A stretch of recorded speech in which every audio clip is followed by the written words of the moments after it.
Kamusta po kayo? Ako po si Darna, ang host at creator ng Buhay Tuklas. Samahan niyo po ako sa mga pagtuklas at pagpapakilala at dagdag kaalaman para sa inyong mga manunood ng YouTube video. Nais kong makapagbigay ng saya at konting kaalaman sa inyo bilang isang tagalikha. Halina't samahan niyo ako sa isa na namang pagtuklas at pagpapakilala at ating alamin ang pinagmulan.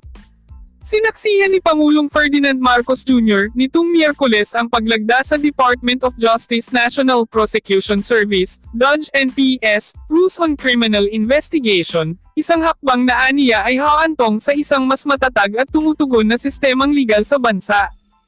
Ang 2024 DOJ-NPS rules ay transformative habang ini-institutionalize nila ang executive at inquisitorial nature ng preliminary investigations, bringing them in line with historical and legal precedents that reinforce the authority of the Department of Justice. Ani Marcos sa ginanap na sign ng